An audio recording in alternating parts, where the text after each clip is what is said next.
মনের মানুষ জানে। গেল বছর সাবেক স্ত্রী সানিয়া এশার সঙ্গে ডিভোর্সের পর গায়িকা জেফারের সঙ্গে প্রেমের গুঞ্জন উঠেছিল উপস্থাপক রাফসান সাবাবের।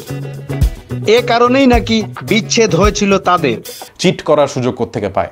তবে সে সময় জ্বর গলায় এই গুঞ্জনকে অস্বীকার করেছিলেন রাফসান জেফার। অবশেষে সেই গুঞ্জনই সত্যি হলো।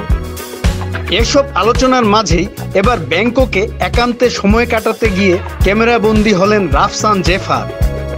ধারণা করা হচ্ছে তাদের সঙ্গে দুজনের পরিবারের সদস্যরাও অবস্থান করছেন সেখানে।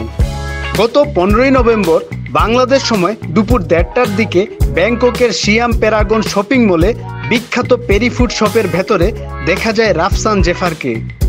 সেখানে দুজন পাশাপাশি বসেন, বেশ খোশ মেজাজে পছন্দের খাবারের অর্ডার দিচ্ছেন। এ সময় রাফসানের পরনে ছিল গ্রিন টাইপের শার্ট আর জেফার পরেছিলেন ওয়েস্টার্ন ড্রেস। কমেন্ট সেকশনে চলে যেতে পারি। খাবার খেতে খেতে কিছুটা সময় একান্তে কাটিয়েছেন তারা। সামাজিক যোগাযোগ মাধ্যমে খুব বুদ্ধিমত্তার সঙ্গে পৃথকভাবে ছবি পোস্ট করেছেন দুজনেই, কিন্তু তবুও খুব একটা গোপন রাখতে পারলেন না তারা। দুজনে একসঙ্গে অন্তরঙ্গ হয়েও ছবি তুলেন। সেসব ছবি নিজেদের ফেসবুক ওয়ালে শেয়ার করেননি রাফসান জেফার।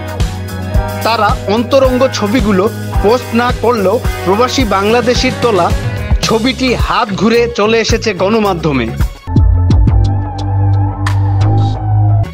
এদিকে শোবিজ দুনিয়ার অনেকেরই দাবি, দীর্ঘদিন ধরেই প্রেমের সম্পর্কে রয়েছেন রাফসান জেফার। গুঞ্জন রয়েছে গোপনে নাকি বিয়েও সেরে ফেলেছেন তারা।